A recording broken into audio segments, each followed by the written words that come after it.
How's it going out there? This is FIRMAMENT, and in today's video we're going to discuss the sky barrier, otherwise known as the firmament, and we're going to cover who put it there and why. And so before we get too much into who created the firmament, allow me to run over a few reasons why there is a firmament first. And so scientifically, air pressure requires a container, and so our atmosphere cannot exist with a vacuum directly above it unless there is some type of container to contain our atmosphere. And so the firmament barrier acts as a container so that we can breathe air. But also you can question if the firmament acts as a container for humanity as well, because the firmament also contains humans inside of the earth realm, which is the physical realm that we interact with every day. And the firmament is designed in a way where you don't really notice it. And so it acts as an invisible barrier.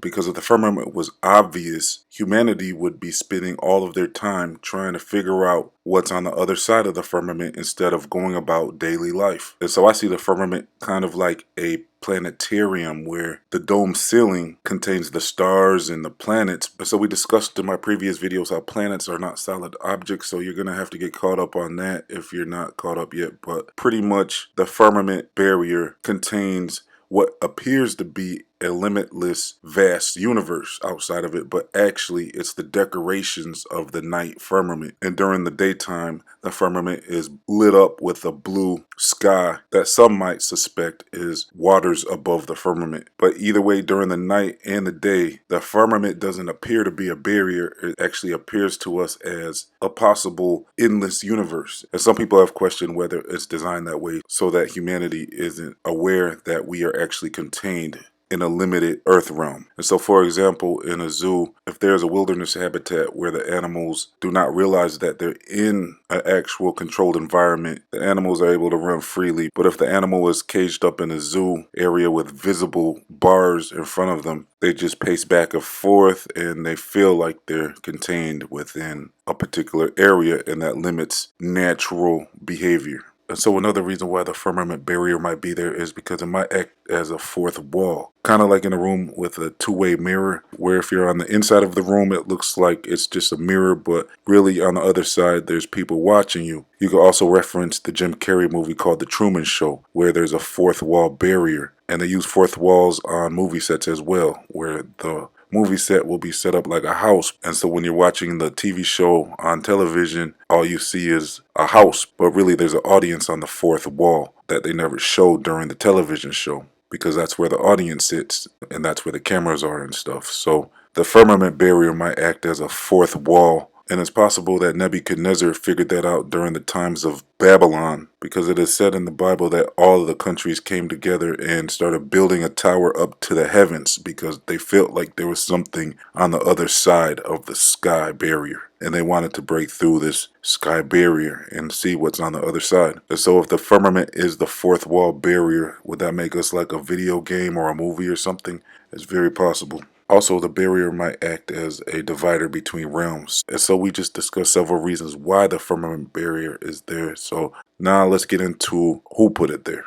And so, well, with the evidence that we've uncovered in this series, we know for sure that the earth is a created place. And so to answer who put it there, it's the creator of the earth. And so there's a lot of research to suggest that there is a level above our firmament barrier. And on that level above us would be a place that people would call heaven, and the earth would be in the middle, and there would be a place called Sheol in the abyss below the earth. And so earth is a realm in between, and so the barrier is there to divide the realms and organize it accordingly. And there also is plenty of evidence to suggest that there's a firmament below the earth as well. And so that pretty much explains who put it there and why. So let's go into a little more detail. And so above the earth, there is said to be angelic beings, and these angelic beings were said to be created on the first or the second day of creation before human beings were created. These beings above the firmament are not said to have physical bodies, but some of the extra biblical books suggest that these angelic beings are made of different elements. Some are made of fire, some are made of air and wind, some are made of spirit. It sounds like they're pretty much made of anything but physical matter. And so when humans were created around the sixth day of creation,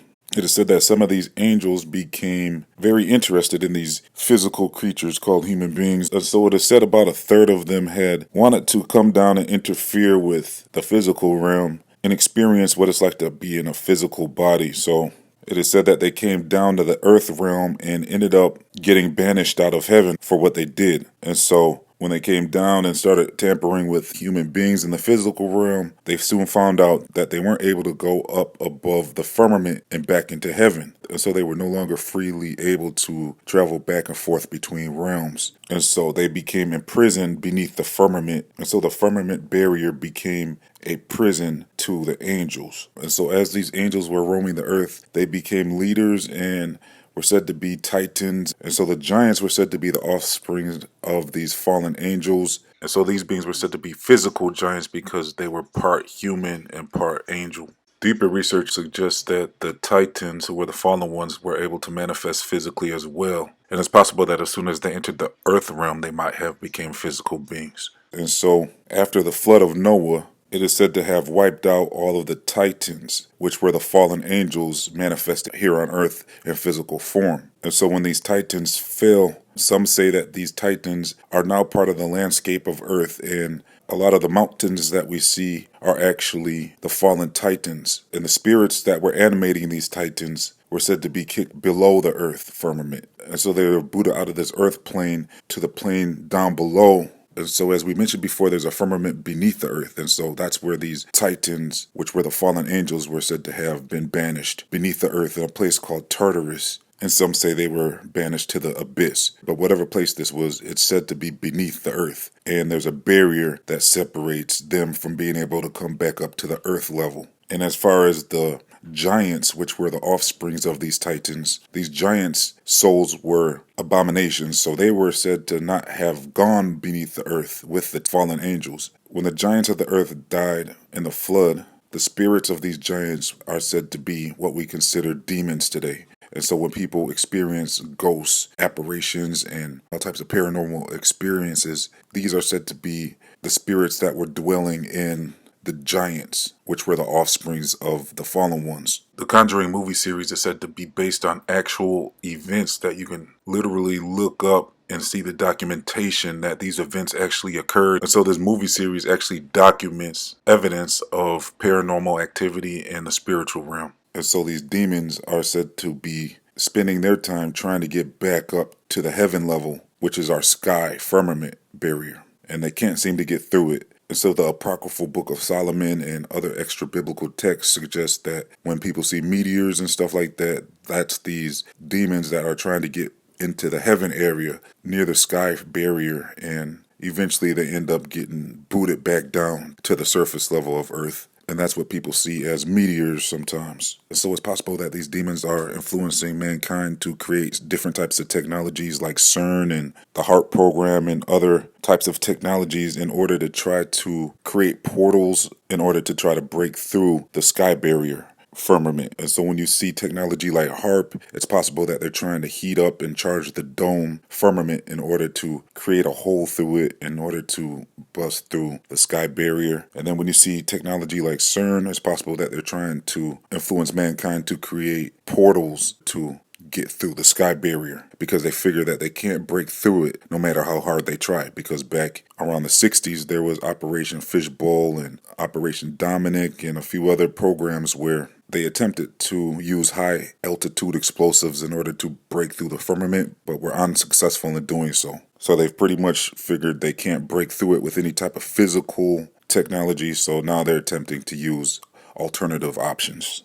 And so to wrap this video up, we discussed several reasons why there's a barrier in the sky and who put it there. We saw the scientific uses like oxygen and pressurized air. We also covered the more spiritual uses of the firmament. It's possible that this sky barrier not only acts as a divider of the realms, but also it acts as a prison for the fallen ones who were kicked out of the heavens from above the sky barrier. And so you can almost look at the firmament as several layers, and each layer is a quarantined area that is designed specifically for the beings that occupy each layer. And so check out my other videos about the firmament, where we discuss what the firmament is made of, what is outside the firmament, plus much more. I'll leave the link in the comment section and the description box. Visit feedyourmind1.com and share the page with your friends and family for bonus videos, news, exclusives, links to my other channels, social media links, and much more. Gain access to secret videos, early releases, and sneak peeks at patreon.com/feedyourmind. All links are in the comment section and the description box. Please like, comment, share, and subscribe, and click your notification bell. This has been another episode of Feed Your Mind. Thank you for tuning in. Signing off.